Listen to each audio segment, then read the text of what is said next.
And what does she understand in cars? The only car she understands in is a pushchair. Go, push a pushchair. That was the comment.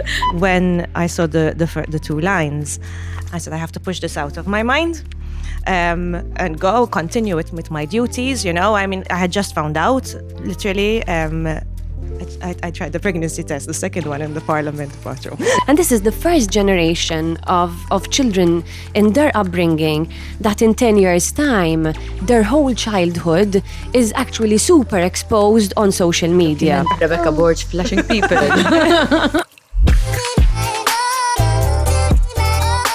Welcome to the She Word Mums, conversations that mums rarely have, but really should. I am your host, Nerissa Massa. Today's episode is an interesting one for sure. Motherhood is tough. It's not an easy gig, and it does not come with a manual, which for most of us means that we will get it wrong along the way, and we are very quick to learn that some days are all about survival. Now imagine navigating motherhood in the public eye. We're talking celebrities, influencers, athletes, politicians, and women who live parts of their motherhood journeys in front of an audience, whether they have chosen to or not. A recent study found that 7 out of 10 mothers say they feel judged on everything from how they feed their children to how they look, how they discipline, and even how clean their house is. And when you add a public platform into the mix, well, then that judgment multiplies, and it is often louder, harsher, and far less forgiving. The double standards are staggering. Fathers are praised for showing up. Mothers are picked apart for how they do it. A working mother is too career-focused, while a stay-at-home mum lacks ambition. And what about mums in the public eye? They are often expected to glow through it all, bounce back to their pre-pregnancy body by 6 weeks postpartum, and never admit they are struggling. To discuss this and so much more, I have 3 incredible mums. I'm going to start to my right. And with me, I've got very privileged to have Honourable Minister Miriam Dalli. So Miriam has graced our TV screens for as long as I can remember, and definitely before becoming a mum. She was first known for being a newscaster and a journalist, later entering the political sphere, even being a member of the European Parliament. Miriam is definitely used to being in the public eye, but I am thrilled that she's here to discuss with us how the dimension of motherhood has slotted into her very public life. Miriam, thank you for taking time out of your very busy schedule to come and discuss motherhood with us today. Thank you, Nerissa. On my left, I've got Honourable Rebekah Borg as my next guest, an engineer by profession, she's having studied in the UK. She was also a part-time journalist, which is where she developed her love for politics. She contested the general election in 2022 and now holds the position of Shadow Minister. In addition to this, Rebekah has also recently graduated as a lawyer, whilst also being a wife and a mum of 2, one of them being 7 weeks old. Might I just add, Rebekah, that is a lot. Wow, thank you so much for being here Thank today. you for having me. And my last guest, not a newbie to the She Word, Lara Azzopardi, and not a newbie to our TV screens as well. Lara is an actress, producer, a nurse, a wife, and a mummy. And if you follow Maltese television, Lara is definitely a familiar face, having graced our screens since she herself was a child. So for Lara, she's not only a mum in the public eye, she was also raised by a mum in the public eye. Welcome, Lara. I'm so excited to hear your thoughts and stories as Thank someone you for who's inviting me. It's an honor to be here. to be alongside such incredible women today. Yes, There's a lot of all of pressure you on the table. I'm very privileged to be sharing a table with the 3 of you. And I want to start off, there's so many questions I have, but I want to start off by describing your journey into motherhood. You were all in the public eye before becoming mums. And then you see the 2 lines or the plus sign on the pregnancy test. What was that like? Was it difficult to hide your pregnancies from the world? Did you want to hide your pregnancies from the world? How did you feel at that point? Was it a concern when you saw the line of, oh my God, now the public are going to see my bump? Or I've seen those lines so many times before my actual pregnancy with Zara. So for me, it was a little bit of a struggle keeping the pregnancy. So apart from that, I chose not to show my pregnancy. Until I was so huge towards the end of the pregnancy that my husband was like, listen, you do realize you look like a Christmas tree, eh? Because because it was winter, obviously, so I used to have my big coats on and everything. So on the front, when I'm looking at the mirror before I'm actually leaving home in the morning, I used to look okay, thinking I could hide it very well, very nicely. But obviously from the side, I was quite huge. I was pregnant with a girl. Maybe this myth of having a girl is being huge. It definitely worked on me. So, yes, I did. I managed to hide my pregnancy. I believe. In my case, I think I looked at it a bit differently. Because I look at myself as an individual that separate, or the public persona is really entrenched into me. So I don't look at it like, oh, I have to worry about what the public might say or how the people would react. And probably that's because I was involved in television since the age of 18.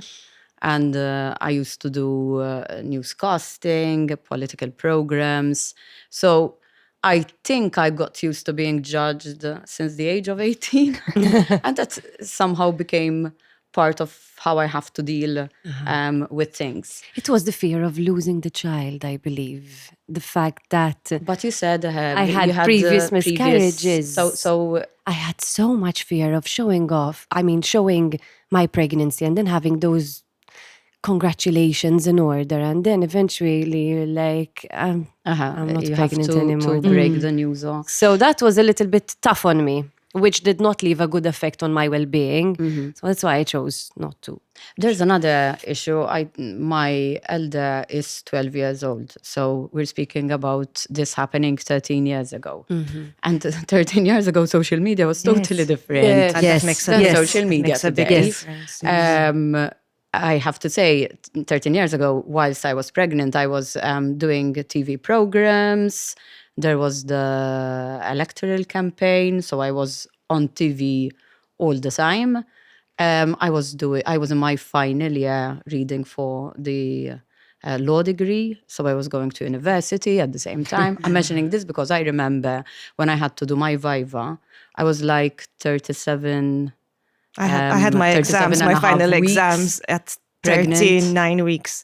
I thought my waters were going to break whilst I was doing an exam. So it wasn't a matter of I have to hide this or I have to announce this. You know, it was part of me, and it was just happening as things were moving forward.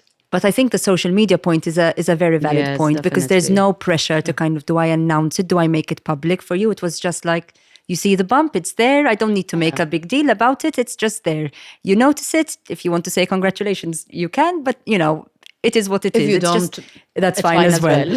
I had two different experiences. As you said, I just had a baby. So this one was very different to the first one. My first one is only 2 years, so it's not that long ago either. I was already in Parliament when I saw the two lines. I was shocked. We had just gotten married, and we started trying, and we got pregnant. So I was really, really happy, but I was shocked. And I remember I had a public accounts committee, and we had a good session, a hot session. I said, I have to push this out of my mind.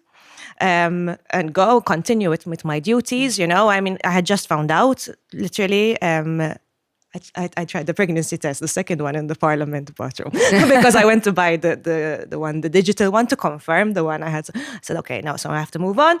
And that was the whole pregnancy. So that set the tone sort of for the whole pregnancy. This is part of who I am. I have my duties, as Miriam said, it is who I am. So it was very intertwined. I think I did announce it on social media. I was very excited. So it was my first pregnancy. So I was happy to announce it. With my second, it was very, very different. I found out and got sick straight away. I had hyperemesis, quasi-hyperemesis, which is basically I was sick all the time. So the first 3 months I was really, really unwell. I couldn't function. And I had a toddler at home, and I had my work, my parliamentary duties. I was really, really miserable because I was so sick all the time. I couldn't hold down anything. And that kind of changed the way I looked at the pregnancy. So I didn't want to announce it. I wanted to keep it between us as well. Not out of a fear of losing the baby, because I luckily didn't have that experience previously, but out of being so sick, so tired, there wasn't that excitement as I have to say. It wasn't that as excitement as there was with my first. Eventually, I got better. So the first 3 months passed, and the hormones settled down a bit, and I decided to keep it between us. I never announced it on social media, but I mean, walking into Parliament, I used to get looks, and then my colleagues, especially some of the closer ones, were like, yeah, I could tell they were kept back because you don't want to ask that question, It's a very awkward question. But some of the closer ones I could tell, and I obviously started saying, yes, I'm pregnant. But I announced it 2 weeks before, officially announced it on social media 2 weeks before, because I was going to give birth. Otherwise, I didn't feel the need to officially announce it, honestly. It's not an obligation at the end of the day. If you want to, it's fine. As I did in my first one, I mean, we put up a post specifically about it, but the second one we didn't. So I think it's really up to the pregnancy, the individual, the experiences. That's right. It's a personal decision. I mean, we're not obliged to actually go and announce it. Exactly. No. I felt a bit of pressure on the second one to announce it, because I was showing. But then I said, no, this is something personal. I don't have to announce that I am pregnant. No.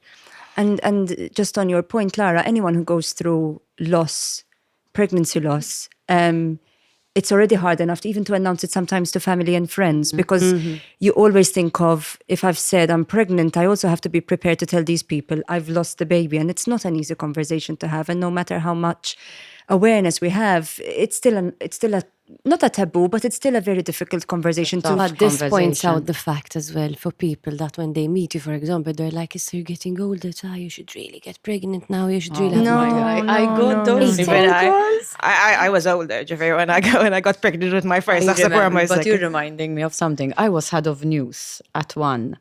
And there was this person, very well known, very highly respected, but old in age.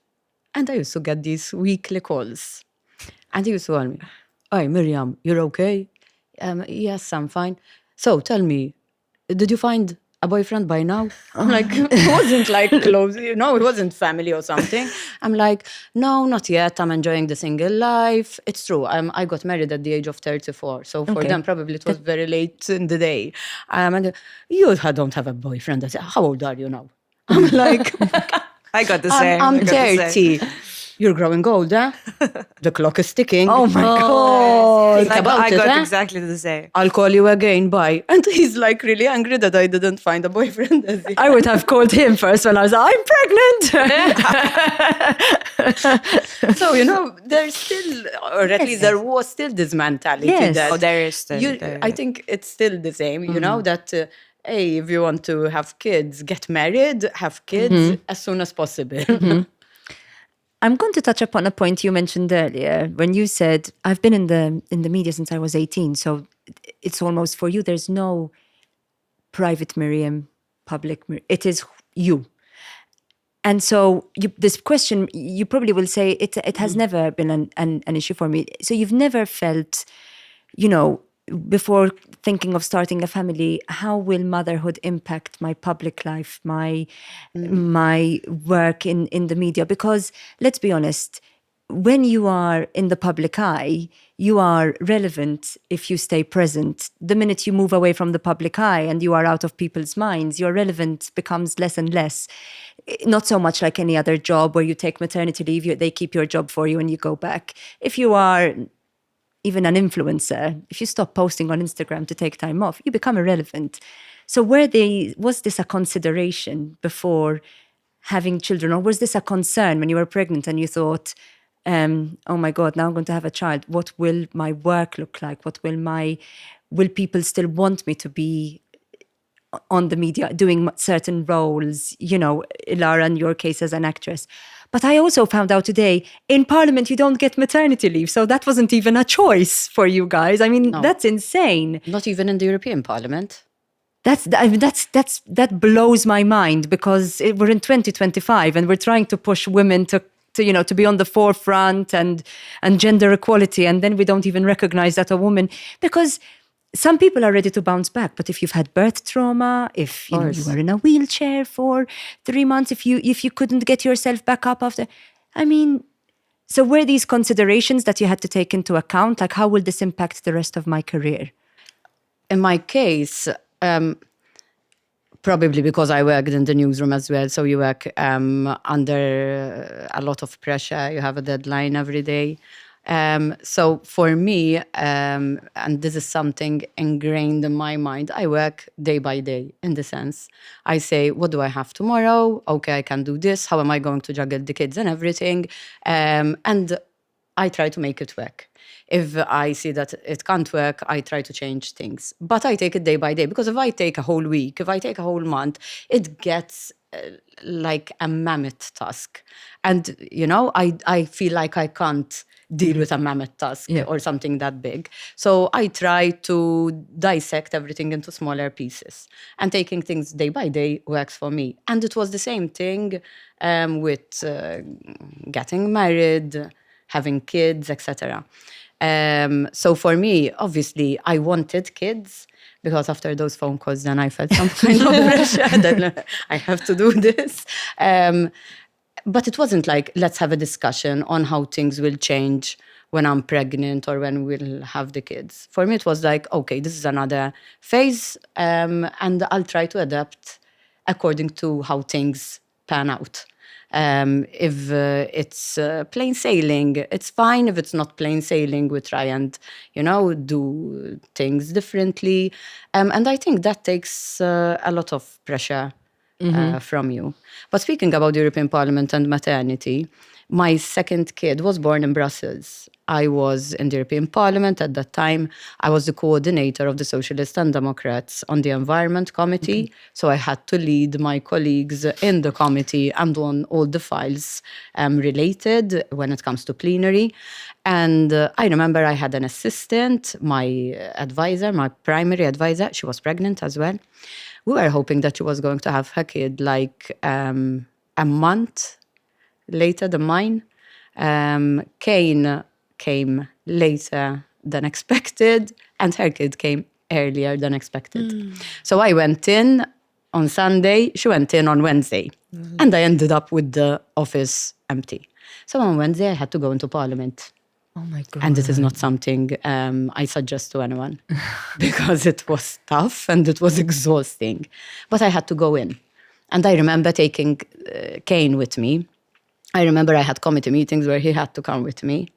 I was judged negatively, even in the local media. I remember this. Yes, I was judged. Someone took a picture, and they made like a whole harsh judgment article about it. It was an insulting article, to be very honest. But you get judged. And that's why I told you, I think I learned along the way that I'm not saying it is something which we should accept, but I learned along the way that you get judged for what you do, for what you don't, for how you look, for what you wear, if you do makeup, if you don't, what you say, what you don't.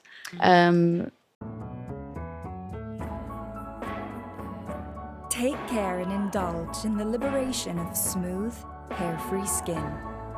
Browns, empowering wellness through its excellence in laser hair removal.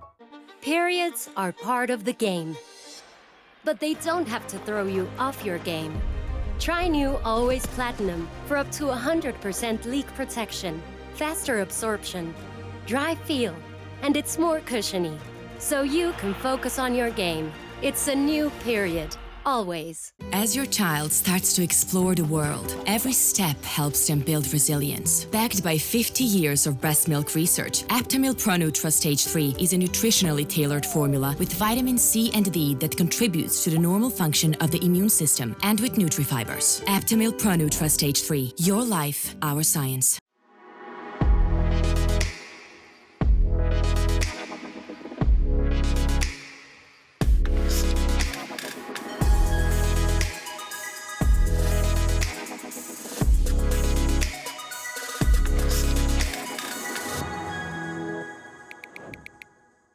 I find this mind-blowing that you were judged negatively instead of looking at the problem being this this woman has just given birth 4 days ago. And instead of using her as a role model for a multitasking mother. There is no maternity Yes. leave she could have relied on. Yes, but and it she happens. has honored her commitments with her baby. I mean, day 4 and day 5, at least in my experience, were when the tears started coming because the milk started coming and the hormones and this lady is leading a committee, and instead of applauding her and saying, you know, we're with you, we support you, we judge negatively. And while I have you on that, judgment, I mean, every woman gets judged, even if someone's walking their pushchair down the street and they have decided they're not going to wear any makeup today. All of a sudden, it's like, in Maltese we say, "Kemin tell it," you know. But for you guys, it must be a million times worse. I'm going through it at the moment, so I can speak quite honestly. I mean, it's hard in the sense. Even I'm not the same weight I was before I gave birth, and with 2 children right after each other, you don't bounce back well. So yes, I do feel the pressure. I'm being very honest here.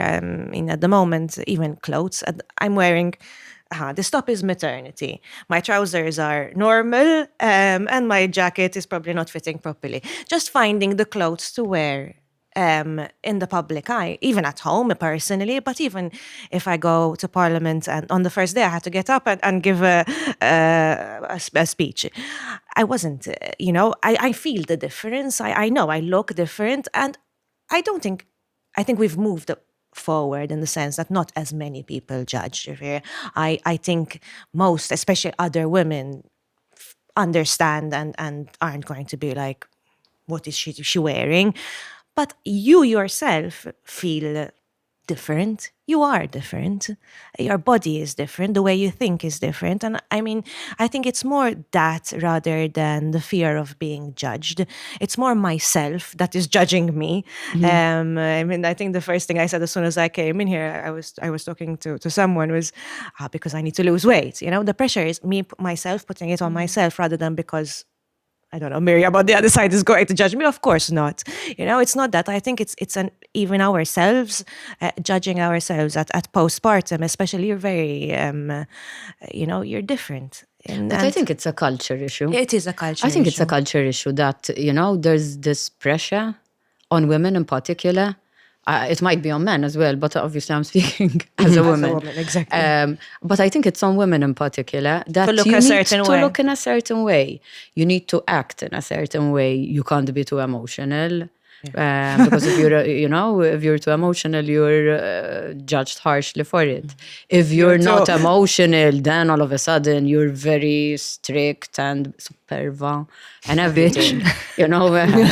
I think just say the word. I think we all get it in some way or another. We can talk freely. And I think we're judged for everything. And then we feel like, I have to look perfect. I mean, you look amazing. Thank you. So, but it's a change. It's a change. And, when you go through a change, it's always tough adjusting. It's about perception as well, but or how much we allow ourselves to receive and perceive negativity as well. I don't know the way I see it. Like, for example, most of the time I'm wasting my time scrolling and seeing comments of what people have to say about models, about politicians, about people in the public eye, influencers, and everyone seems to have the freedom and the right of, if I woke up in a bad mood today, then I feel like attacking someone, I'm just going to attack someone behind the screen. And most of the profiles will be fake profiles, for example. And this is really unfair. So, and they feel empowered, like, I got a comment recently. Yes. I can't forget. It was a political post. Okay, I expect political comments. Fair enough. Anzi, that is part of the job. But one of the comments was, mux aħjar tmur taħsel il-platti, you should go and wash plates. I was like, what? These are the kind of things which are... Oh my God. This is where the judgment comes. This is where the feeling of can you be too emotional? Can you be The worst too part. too strict? This is where the You're pressure comes in. reminding me of another instance. So in the European Parliament, I was working on this legislation to reduce emissions from private cars and light commercial vehicles. And it was a very technical topic. I loved doing it in the European Parliament. Like, I was leading this legislation, having meetings with car manufacturers. And Malta Today, I remember they carried an article on this. And one of the comments was, and what does she understand in cars? The only car she understands in is a pushchair. Go, push a pushchair. That was the comment. I was like, at least it's a comment online. God. I've gotten that to my face as an engineer. Now I'm talking about, I work in the building construction industry. Jeffrey, you can imagine the comments I've gotten. I can tell you many. I was on site once, once someone came up to me, told me, "You're the architect secretary." I told him, "No, I'm the engineer on site, not the architect secretary." Stereotypes. Or another time, I was explaining to a client technically how to operate a piece of equipment. There was the salesperson next to me, and he was a male, but he was much younger than me. I explained to him, went up to him. Is she saying the right thing? Is she correct? I was supposed to be the engineer. The other person was the salesperson, Miskin. The official, he's like, I don't know what to say, These comments are... But for you guys, it's worse because you are in the public eye. So you get them tenfold. I'm on a very different level from But you must get these women next to me over here. I mean... It's different, but the same. For my profession, I can see it. For example, because the initial question was that you have to keep up with your job, blah, blah, blah. Yes, like my public commitments is not my personal professional job.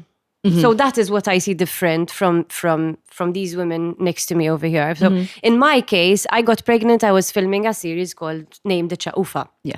Which was a commitment that I had from the previous 10 years because it had ended 10 years before. And then Pier Portelli, the producer and writer, said, I want to continue the story 10 years later. So I knew 10 years previously that the story would one day recommence. So we're back on set, and that is when I got pregnant.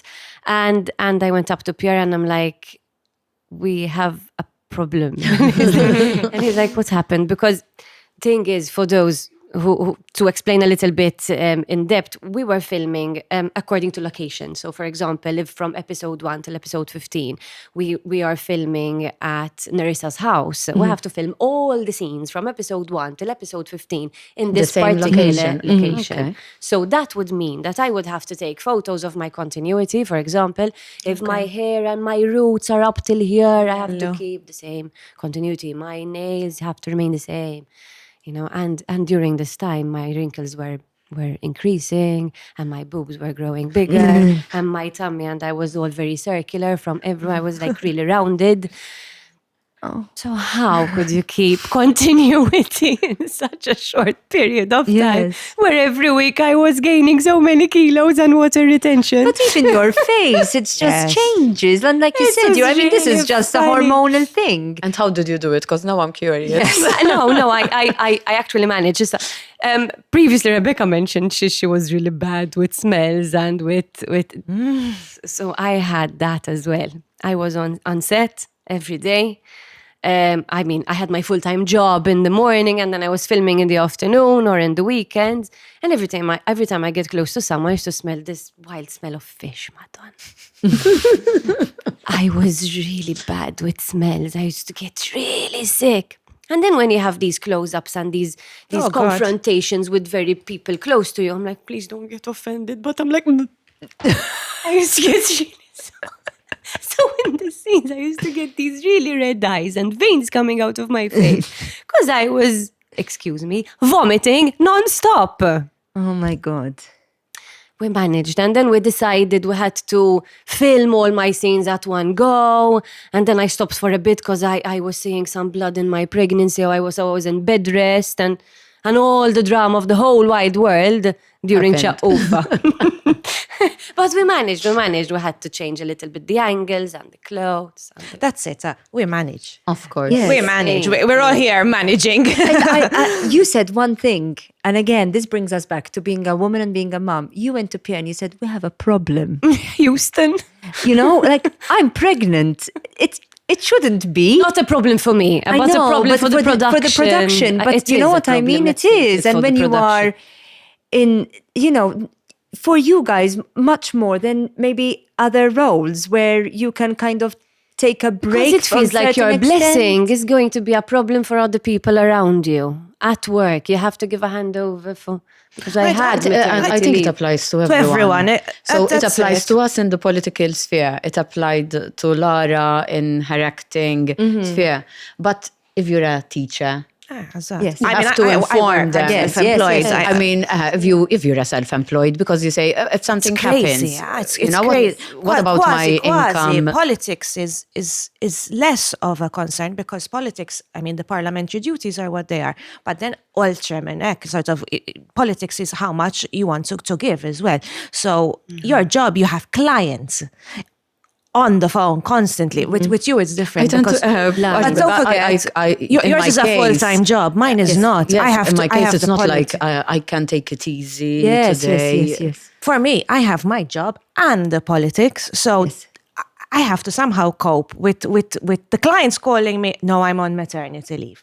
Then the politics, A newborn baby and a toddler. but the politics, as I said, I mean, for me especially, you give as much or as little as you want on a district level, especially. My parliamentary duties are what they are, but technically they are not a full-time job. I have a full-time job apart from that, and there is a big problem, I think, which everyone faces, especially if you're self-employed. If you're self-employed, I'm sorry, I can't come on site at the moment because I'm on maternity leave. But what am I going to do with the project? You're going to wait 4 months till I come back. Yes. So you have this aspect which everyone, I think, faces, especially if you're self-employed. But I think, as you mentioned, teachers, anyone who has A commitment. a commitment, Yeah. even being a stay-at-home mom, and you have other children. Even then, what are you going to tell your toddler?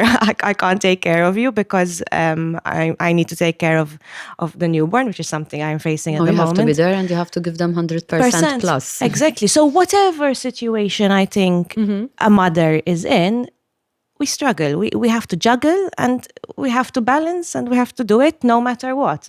So being in the public eye or not, I think it doesn't make that much of a difference. Maybe there are certain extra issues, but everyone faces these problems, Because at I this day feel. and age, there are a lot of new evolving influencers as well. So there are many mummies who are not in the public eye, but through social media, they are kind of now in the public eye. So everyone kind of, at this day and age, chooses to show their private lives as well, which is something which I am not very much in line with. And this is a conversation we had on the phone earlier before. Because I tend to choose what I post, for example, as well. But going back to your argument earlier, we do see these struggles and women juggling, which is a very nice thing because I think that it is quite a blessing with every woman is capable of multitasking as well. Yeah. The difference is... I'm not being sexist, but yes. No, absolutely. I think what we are here to discuss today is you guys have to do it publicly. And while every woman does multitask, when I fail or when I have a bad day, I don't necessarily have to be on television and smiling or, in Parliament giving a speech or making decisions which affect the whole country. I can go to work for sure, but there is an element of privacy in my life which you guys unfortunately have had to forego. But I think we learn along the way. In what At least sense? in my case, it was you have to learn along the way. You have to learn what you keep private and what becomes public. You have to learn to put aside if something bad happened during the day and you focus on the task at hand. You have to learn which comments matter and which comments don't. You have to learn that scrolling on your mobile to see what people are saying about you will not give you any value added in your life. Probably it will just make you a bit more frustrated. So you have to learn to discount what is being said about you, and to understand what is constructive criticism and what are comments that are there just to, speak negatively and judge you in a negative way without actually giving anything constructive. But you learn that, I think, along the way, because it doesn't come, no one teaches you how to do it. And no one tells you, now see these comments are good, you look at them. Now these comments you discard. You have to learn that yourself. You have to learn how to act with your kids, how to teach them, how to act with others. If they get bullied, what do they do? How to pick their friends. So, and sometimes you make mistakes. Like any other mom. You say, Lami, I did that, I wouldn't do it again. But it's important that you learn as you go along. It's always a learning curve. It is, like with everything, whether you're in your career, whether when you become a mom, no one gives you a manual. The hardest thing for you is that certain failures people see more of. Yes. So, for example, one of the myths is that to a certain extent, your life is a big chunk of it, which is public. But have you faced misconceptions about what people think goes on in your personal life? And you're like, that is absolutely not what happens at home for us. And people think you hear or you see people think you have a different life at home than you actually do. Yes. Yes, but these are funny comments. I mean, at the end of the day, people Anything think funny? I never cook, for example. People think Because I that always too. find my food ready because my husband's a chef. But they have to know that I'm the one who cooks at home because he your works long husband hours. So, No, for example, I was in discussions and people thought that, I remember when I was in the European Parliament with 2 kids, of course she does it, she has a nanny at home. I didn't have a nanny, I was running like a headless chicken from one place to another and trying to juggle everything. But you take it in your stride. or yes, for example, people think that my full-time job is acting and I don't have a full-time job, which is obviously, at the time I was a medical device specialist, so I was covering even hours on call, even at hospital and stuff like that. So people saying, she's a lady of leisure, she has her husband who cooks for her and she's acting and like Miriam was saying, if you don't mind me calling her Miriam, because I'm her personal level, so I took advantage on one another for ages. So yes, my mother is still a full-time working mommy because she still hosts her daily shows on television as well. So my support system is very limited as well. So then again, thanks for childcare as well. So I have some hours where she's going to childcare and I can do my stuff and go to work. But then guess what? You receive that call. She's sick. Can you come pick her up? Yes. And these days of being sick when they're so young, I think that was the hardest part of my baby years. Because you have to reschedule everything. Oh yes. And then you get sick. Yes. And most of the time when you get sick, you're worse than your it's child. amazing how that happens. I don't know. They get sick, God bless them, after 2 days. They're fine and I'm there crouching. And, It's because before you had kids, no one used to sneeze in your eyeball. Now there is no person. Literally everywhere. So the germs really come into you. There's no personal space. No personal space with a toddler. They slobber over you with their snot, and there is no avoiding it, really. So we love them. Yes, and we wouldn't have it any other way. I mean, my immunity is going strong. But speaking of misconceptions, let's bring it on the funny. Have you ever had any embarrassing moments with your children in public where you're like, no, please? So many of them. I'm sure I did. But they're kids. Esatto. I mean, so I don't care.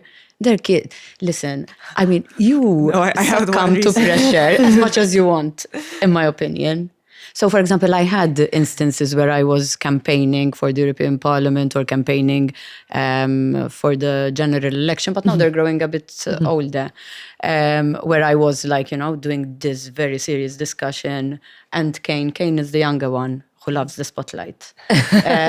And Kane comes along because he wants to show everyone that he's there. And I end up doing a discussion with him on my lap. But they're kids. Sweet. No, I That's had sweet. one. I had one. This was bad. So I was obviously pregnant, and I was explaining to my 2-year-old, not even 2 at the time, she was younger, that mommy has a baby in her belly. So mommy has a baby in her belly, and we say hi to the baby. And at home, she used to put up my top and say, "Hello, baby." And we were out. I don't know where we were, but in public. And someone goes, "So you're going to be a big sister?" She goes, and I was wearing a dress. "Yes." She put up my dress. Wanted to die. Oh my God. Miskia, she didn't know dress. Stop, don't put up my dress. But she said hello to the baby. Rebekah Borg flashing people. I'm like, no. that was recent, and that was embarrassing, yes. No, I breastfed my child for a long time because, as I was speaking to Nerissa earlier, we had some dietary issues when she was still a baby. So, luckily, my productivity of milk was quite strong. So I continued to breastfeed for a long time. But when she was much younger, you cannot explain to a 3-month-old and a 2-month-old, whatever the age was, that she cannot just put your top down and your boobies out and she's drinking at her own leisure at any time of day, whether you're out in the public or not. So I used to get my drape and everything, to cover myself really nicely. I got really judged in breastfeeding. I mean, my daughter used to put her hand in, even to sleep and to comfort herself. She used to put her hand in, which is to allow it. It's such a nice thing to bond with your baby. And most of the time I used to put her under my top and she used to breastfeed and she used to sleep while she's still breastfeeding. But I got judged many times in the public. In what way? In stuff like, for example, I don't know, ridiculous Maltese words.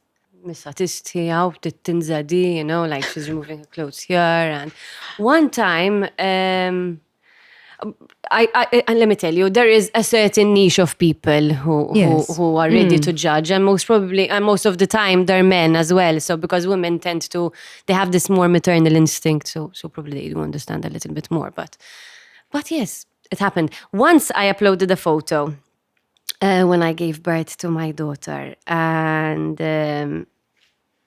I was struggling with weight after the pregnancy and all, and I posted this really beautiful photo with my very big round tummy. And I was wearing this bra top, a black bra top, and a blazer. So I only had my little cleavage showing, and this really big tummy in summer. And people actually posted comments because I had this black bra top, because they're not I don't usually post photos like that. But this was like a real strong photo of symbolizing the maternity phase. So, and I judged as well. So. It's incredible. You're damned if you do, you're damned if you don't. And what I am realizing from this conversation. But at the time, it really hit me. Okay. Because I was struggling with long hours to sleep, with a colic baby. She wasn't yet diagnosed with the CMPA. It was feeling like, oh my God, I have to mention this particular instant. I just remembered. Most of the time when you get these questions, you walk out and then you remember something. I remember it now when she said it. I was like, I think this was my biggest hit on the nail. So I wrote this article of the same photo, and I was saying stuff like similar to your introduction in this podcast here. And I was like, no one prepares you to understand what your baby's cries are about, and when she's crying, what she needs, because you have to understand the newborn baby's language. And like I said, she was a very colicky baby. So there was this particular media platform who literally got this liner saying, no one prepares you for how much the baby will be crying, blah, blah, blah. And all the hatred comments on Facebook.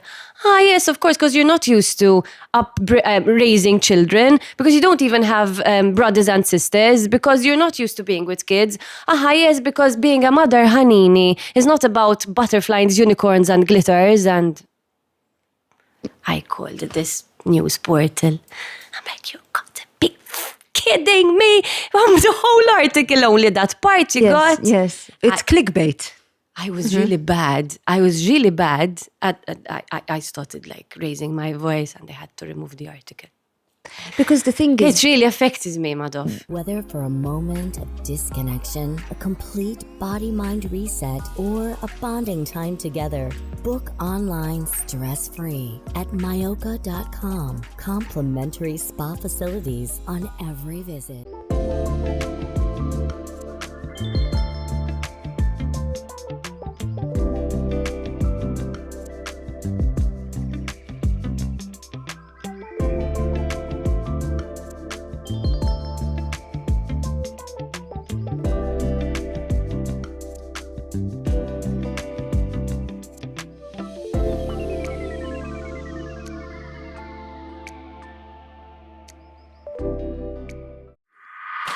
Just feel alive. 1, 2, 3, 4. Oh, I got that lifestyle, I'm fierce as hell. That blended top model, that husky fast throttle. Living it up, you know I don't need. What all the kids said, I just feel alive. 'Cause all I got is what I am, and I'm on fire. And what you want is what I am, baby, that's fine. What all the kids said, I just feel alive. Something about the way you bounce makes me want to keep you around my mind. My mind, mind. Something about the way you sound shakes me up and makes me get down on my. what they don't realize is you are still going through the hormones. You are still affected by pregnancy loss. And while you are absolutely grateful for having a beautiful baby girl, that doesn't mean it's not hard, you know, because I just remember saying, but why am I not grateful? Why am I not grateful? They're here, they're healthy. It doesn't mean it doesn't mean sleep deprivation doesn't get to you, you know, all of these. But what I am I slept a total of 1 hour last night. So at the moment I'm like, you're doing Really fantastic. good for that. I need a coffee. I totally get you. My younger one, I spent the first 5 months. He used to wake 8 times during the night. This was killing this me. one's like this, and I wasn't Every used to hour, it. every My daughter hour. wasn't like that. Even my older one wasn't older like that, one so was I like- wasn't used exactly, to it. yeah. But this one, every hour, he was waking up. I used to wake up 8 hours. Then, mind you, because I had to go in work earlier than expected, I had to go in to work like a zombie, going around, I swear. I was like exhausted. And you have to like focus on work, and you can't, I mean, sleep deprivation is bad, it's I think it's the hardest thing on but any you know what, woman it makes you postpartum. stronger. All this we're saying, and the women I speak to, I mean, we all go through our different experiences. But my conclusion is that, no, I'm not being, you said earlier, I'm not being sexist, but I think we are stronger. And all these things make us stronger. You're judged harshly, it breaks you, but then it makes you stronger. All Eventually. these things with kids on how am I going to coping, it breaks you, but then it makes you stronger. Yes. And I think that's how we need to look Yeah. at things, because otherwise it would be... At the same time, we cannot just accept certain things. I think definitely. it does make us stronger, and I feel it does make me stronger, even like in the midst of it at the moment. But we shouldn't accept certain things that sort of if we have help, we should accept help, because this is a big thing of postpartum as well. Well, at least I went through it. That I find it hard to accept help sometimes. That I know, it's true. That's true. I want to take care of my own kids, you know, I feel the guilt of not taking care of them. At the same time, I feel the guilt of going. I think this is a motherly thing. The guilt is, no matter where I am, I'm feeling guilty. Are you different with your second child? Was it with the first child that you were very overprotective and you want to do everything yourself, not accepting help? You learn. You don't change. I think you learn. I accepted more help with my second, but the guilt is, and I was talking I about would have this. taken help. No, I take help. I So- have you to. have to. I have You to, have but to. I feel the guilt your no second- matter what. When I was in Brussels, I didn't have one. There was my husband, obviously, but there was mom. God No, bless you know, my her. mother as well, yes. Poor yes. thing, she came up Yeah, so. to Brussels, and she spent like the first 3 months with me. Yes. And it was amazing. Otherwise, I wouldn't have managed. Yes. No, even I. Same with me. My husband has his own work, which takes up a lot of time. But my mother, yes, I wouldn't cope. Moms are incredible. Yeah, But especially you're with my right, in first. saying, I mean, the message out there, and you're 100% right. If there's help, take it. Take it, because we feel this guilt that we have to do everything ourselves, and then especially maybe this is where the public eye, that we have to do even more in the because we're in the public eye. So you're doing, no matter what you're doing, you're feeling guilty. Yes. And I think that's not But sometimes the right help- message to give. I think we need to, whatever help you can get, and whatever makes you. We were discussing before we It might came in. not be up to our standards. Maybe sometimes the help. Yeah. But that's but you in have life, to you learn to need accept. to compromise. You need to learn that. So I don't want to say, but if my husband, As I if was just do gonna this say the same thing. perfectly, which I don't mind, I was just gonna and say maybe it. my husband It is that. doesn't do it exactly to my. I'm fine with it.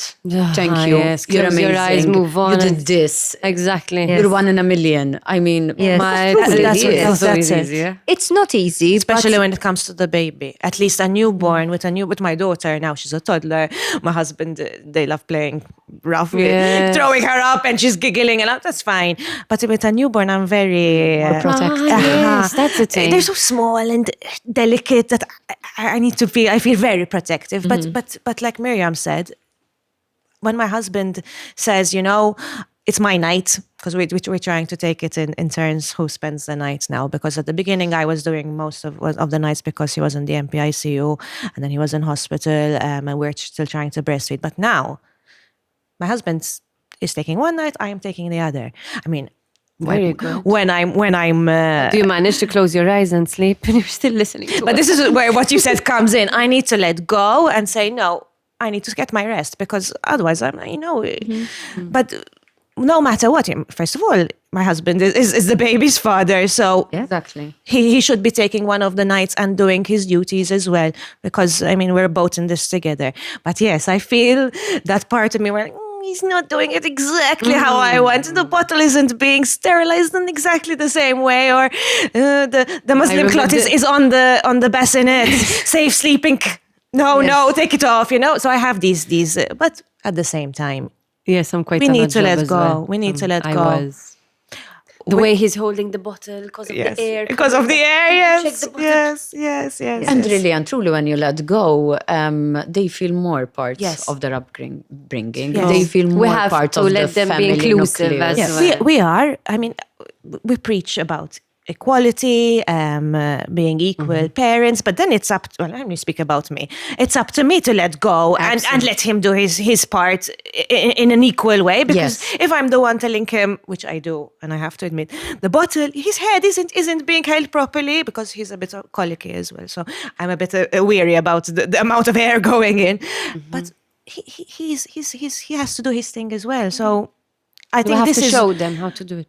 I think this is where, as women in general, yes, it's good that we take on a lot. It makes us stronger. And yes, I believe it. But at the same time, we have to let go a bit. And we have to accept whatever help, even if it's not up to our standards sometimes. That was one thing we spoke about, because you said initially, did you discuss with your partner and with your husband, if you have kids, how things would change? I think, because I'm remembering now, one thing that we sat down and discussed was, listen, there was a period in our lives where he was like the breadwinner, and I was taking like a step back, because I remember I ended my job and I had to do some freelancing. And there were other moments, like when we went to the European Parliament, where I was the breadwinner and he was supporting me. And that helped a lot. And it is precisely the point that we're mentioning, that, we speak a lot about equality, but we need to give space for that equality to happen. True. And make it the norm rather than the exception. I'm saying this because my husband, initially, when we were like having this arrangement, he used to get the comments like, you're at home, you're staying at home, you, and this niggering comments from his friends. Yes, as well. yes, yes, So, yes. But I think with examples like this, it becomes the norm rather than an exception. And like we he's have to doing want it or the to other be one. the ones to accept that norm as well. Yes. Because I think a lot of the times the problem isn't even society. It could be society as well. But it's even the mother, the women themselves that don't want to let go. Yes. I see it even not in mother issues. Enough when we first got married, how the way he'd hang the clothes.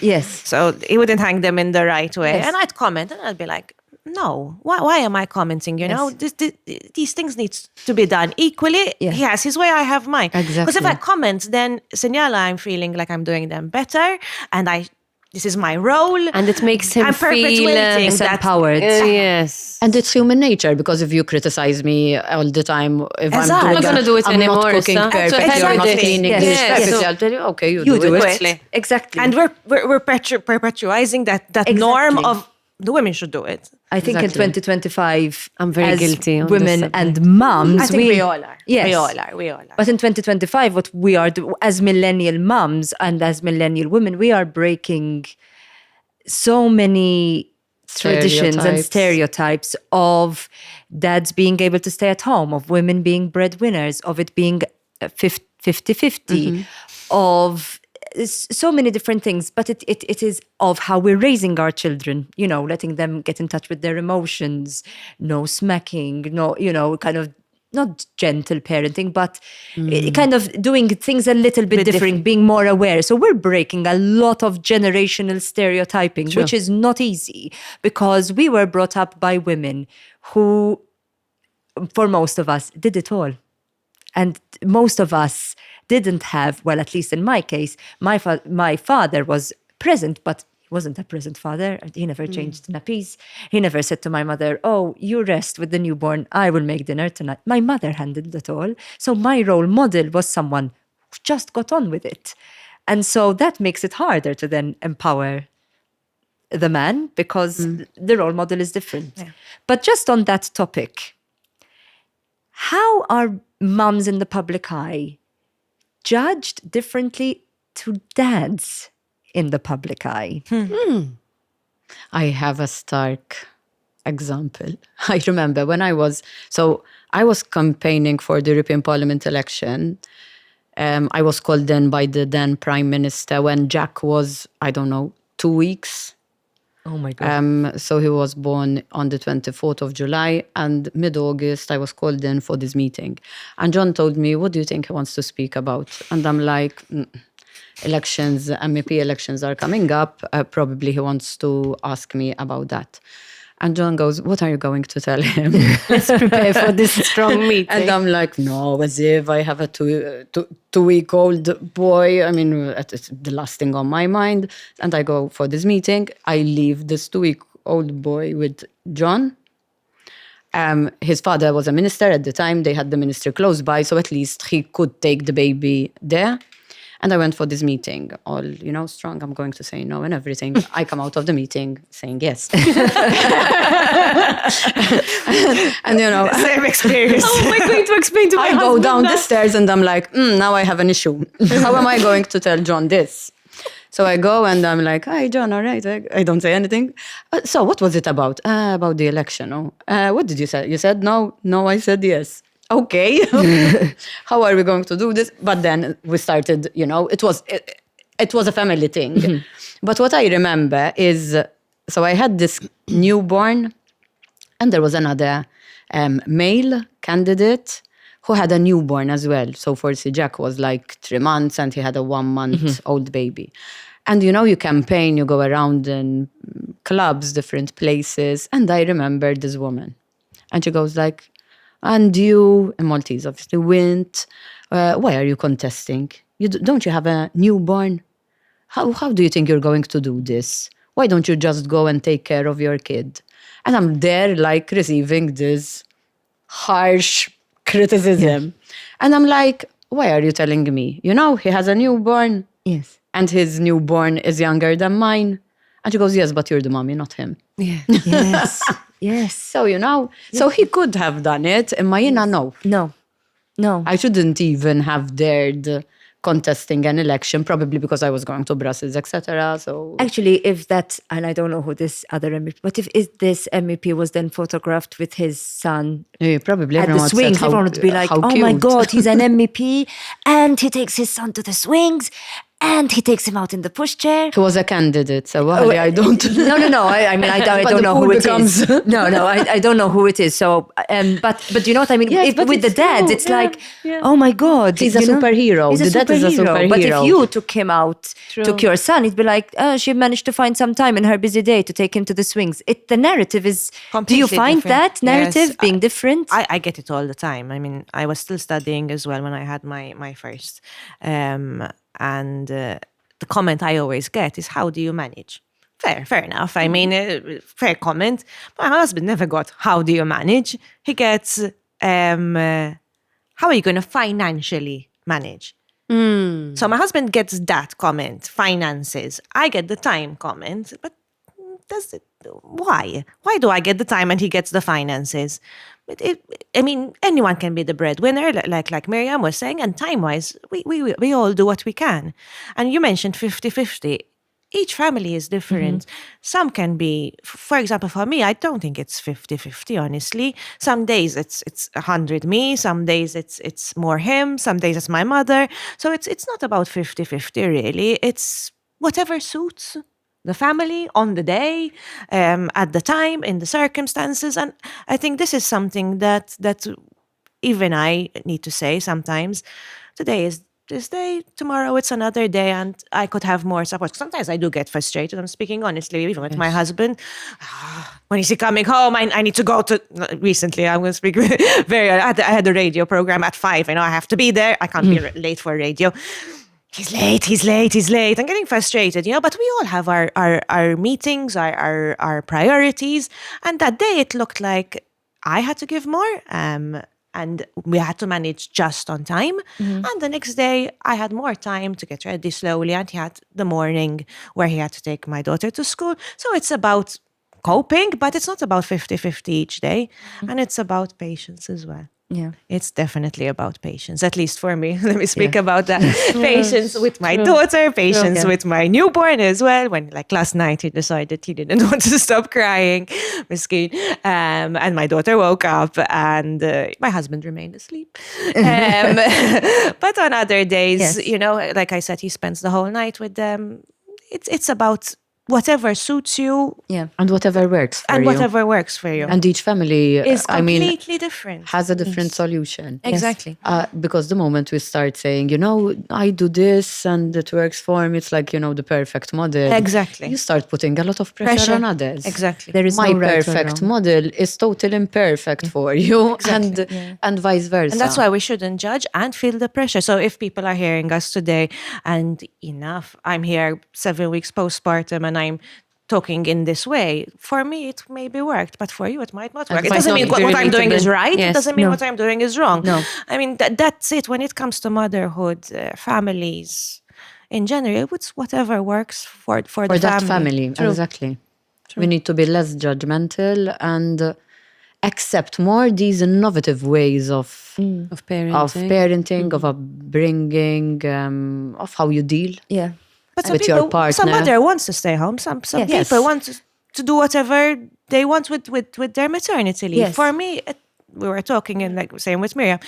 For me, it was good for me to get out and back into work straight away. That's I what felt we're saying, my true. mental health was better. Yeah. Being I out. perform better when I'm working. It's Yes. true. My mood But is better. it's not the same for everyone. Exactly. I want to pick on Miriam. You said this innovative way of doing things and the world we're living today. And that world involves a lot of social media. I'm going to target this question mainly at you, Lara, because you are a mummy in the public eye, but you were also raised by a mummy in the public eye. And I know you've chosen to keep your daughter quite private. How was that decision made between you and Neil? And how has your childhood been a factor in that decision? Or has it not? Neil's social media is inexistent. I'm the one who takes care of it. He's not bothered at all. So that's one problem solved. Back to the initial question, and this is where it starts from. So my mom At the time, social media was non-existent. Television, there was only one station at the time. She was working on broadcasting when she was 14 years old, and in 16 she went into rediffusion. And when I was born, I was not raised. I don't make it sound like my grandmother raised me, but I spent a lot of time with my grandparents because my mom, exactly like you two women, she had to go back to her duties immediately, even during my pregnancy. So her appearances were always, it was part of her, you know, and she was a journalist at the time. She used to read the 11 o'clock news on Television Malta. So for me, I remember before going to bed, when my friends at school, and then the next morning their mothers used to take them out to school, it always felt like I was the odd one out, because my mother is still very career driven, and thanks to her, she supported me on many other things, obviously. And late at night, you know, I'm off to bed and I kiss my father goodnight, and most of the time my mother is still working. So I never found this world of broadcasting very fancy. And your next question might be, so why are you in broadcasting? Because when I was young, and at the time Miriam was a journalist as well, I used to be like, I really want to be a journalist. Because we're on the same station. At the time I was hosting children's shows when One Television opened when I was 8. I was 8 or 9 years old. I started with radio television programs at 7. And at 8, 9, we moved on to television. That is when the station opened. And we were kind of colleagues, but she was the eldest, sexy one. And I was still a very young girl, and television programs is what I enjoyed doing, because I used to, in my holidays and my midterms, I used to always join my mommy doing her radio shows, and then she's like, shh, don't talk right now. When the light goes on red on air, don't talk. And I used to be like static like this for a whole conversation, not moving. If I do a noise, mom would be like, and I'm not moving. So without me knowing, it was ingrained in me, and I felt this need of being part of the broadcasting sphere. But I remember, and this is the instance that really changed me forever. When I was 10 years old, I used to sing at the time. And then I had a rock band and everything. I tried a lot of things, artistic things in my career. But this is one of the things which made me hate singing. I was competing in this international festival. And I went to sing in Italy at the festival called Bimbo Star at the time. I was 10 years old. So I had to miss school for a week in order to travel to Italy, take part in this festival, which was the festival that replaced Zecchino d'Oro at the time. And surprisingly enough, I won this festival in Italy, and it was a real big thing, and I was on the news on Malta and stuff like that, and people used to come to the airport to greet this 10-year-old child coming down. It was a real big thing for me and in my career. And at the time, our educational system was very focused, and still is obviously, on education, but not with extracurricular activities. Yes, more because academic. It was much more Hitler mode academic. And I remember this teacher, very particular teacher, and she started yelling at me in the corridors. Oh, so for you, in order to pursue your career, you know, this very English, you decided to miss school because I asked for some notes, which I missed during the time I was out of school. And oh my God, she made me cry. And I didn't want to go to school anymore because of this teacher.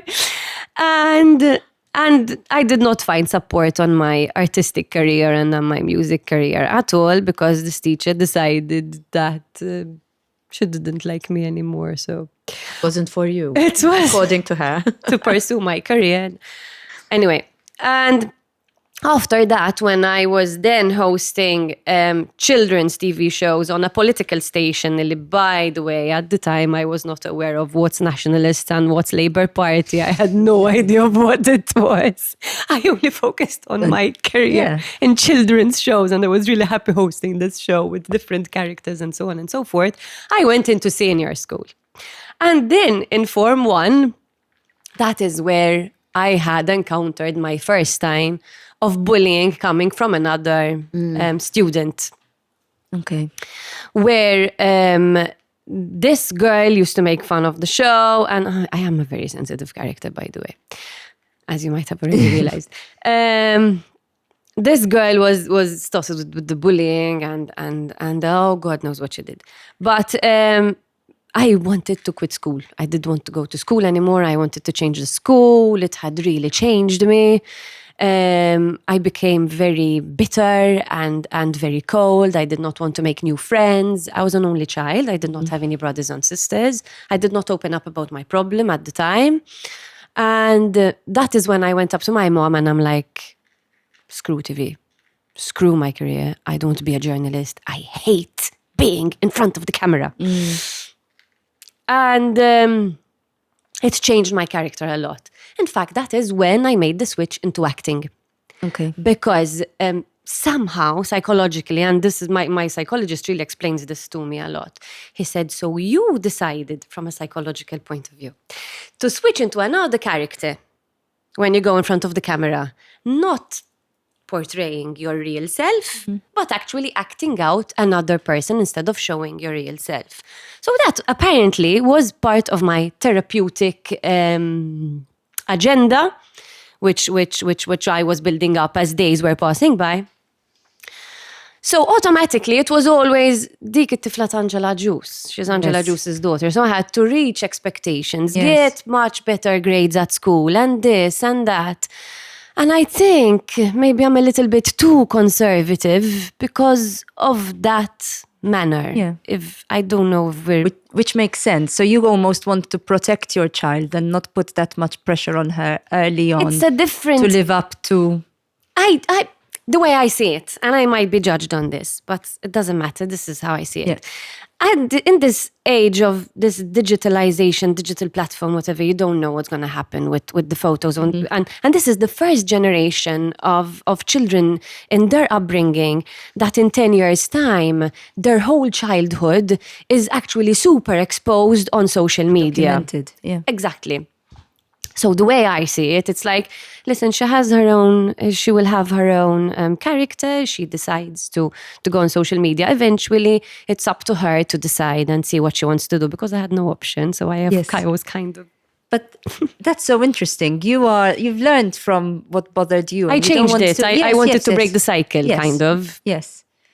Wow. Thank you so much. It's been an eye-opener. But one thing I think I have learned is you are mums and you go through everything that all of the other mums go through, the juggle, the guilt, the sleep deprivation, the judgment. The only difference between you guys and other mums is you've had to develop a much thicker skin because you have to go through it in front of everyone. And when I post a photo and I get 4 likes, mainly from my mom and my husband, you guys don't just get the likes, you get a barrage of unnecessary keyboard warriors. So thank you for being here today. Thank you for being such an eye-opener and just having a really honest conversation. Really it's been a very much. Thank you for the opportunity. Thank you. Thanks for the positivity.